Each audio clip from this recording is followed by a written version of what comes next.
Close your eyes for just a second. Picture a place where the earth seems endless, where giraffes sway like ancient giants and lions command the land with quiet power. That's the Masai Mara. And this is my story. I still remember the moment I first saw it. The golden grasslands stretching beyond the horizon, the scent of the wild carried on the breeze, and the distant rumble of something big, something alive. It was the kind of beauty that doesn't just steal your breath, it fills your soul. I had dreamed about this place for years, but standing there, I realized something. The Masai Mara isn't just a place you see, it's a place you feel. The drive into the Mara felt surreal. Dust kicked up behind us as we bounced along the rugged road, my heart pounding with excitement. The deeper we went, the wilder it became. No fences, no signs, just an open world where nature ruled. My guide, a tall Maasai warrior with a quiet confidence, turned to me with a smile.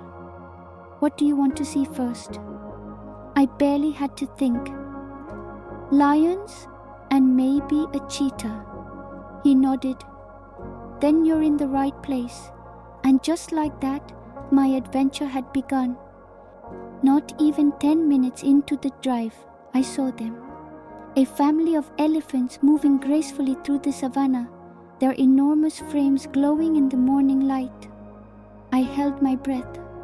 The way they moved, so slow, so peaceful, like they had all the time in the world. A baby elephant playfully nudged its mother, and she responded with a gentle brush of her trunk. I whispered, "They're perfect." But then, my guide pointed ahead. "Look there." My eyes followed his finger, and my heart nearly stopped. A cheetah! She was crouched low in the tall grass, her golden coat blending perfectly with the dry earth. Her muscles tensed, every fiber of her being focused on something unseen. She was hunting. My guide leaned in. "That's one of the fast 5. I knew exactly what that meant.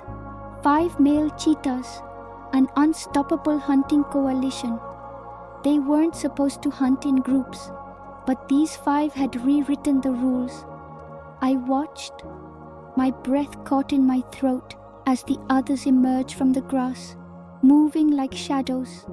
And then, like a whisper before the storm, they launched forward. The impalas ahead bolted. The chase was on. Everything blurred. The cheetah's sleek body sliced through the air, their paws barely touching the ground. It was like watching pure instinct unfold. But then, out of nowhere, a warthog mother charged at them, protecting her young. I gasped.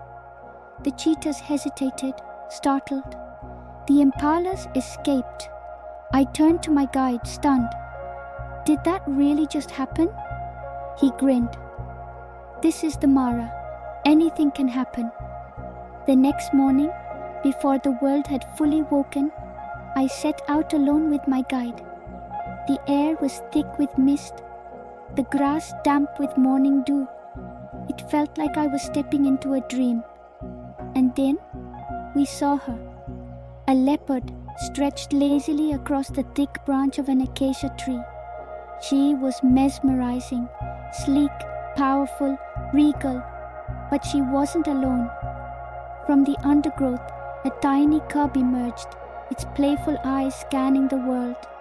The mother let out a low, rumbling call, and the cub scrambled up the tree, nuzzling into her side. She pulled it close with a massive paw. I swallowed hard, my voice barely above a whisper. "It's like..." My guide finished my thought. "Like us, mothers and their children." I smiled. Exactly. Later that day, I found myself at Base Camp Masai Mara, standing in the shade of a towering tree. The Mara had already given me so much, but now it was time to give something back. I knelt beside a small sapling, pressing my hands into the earth as I planted it. The soil was rich, alive. A Maasai elder stood beside me, watching. "Every tree you plant," he said, "brings back the rain." I looked up at the vast sky and smiled. "Then let's plant as many as we can." That night, as the sun dipped below the horizon, I sat on the hood of the jeep, the air warm against my skin. The sky was painted in shades of fire and gold. I didn't want to leave. The Masai Mara had become a part of me.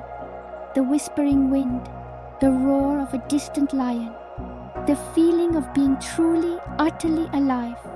As we packed up to leave, I turned back one last time, taking it all in. "Until next time, Mara," I whispered, and in my heart, I knew I would return.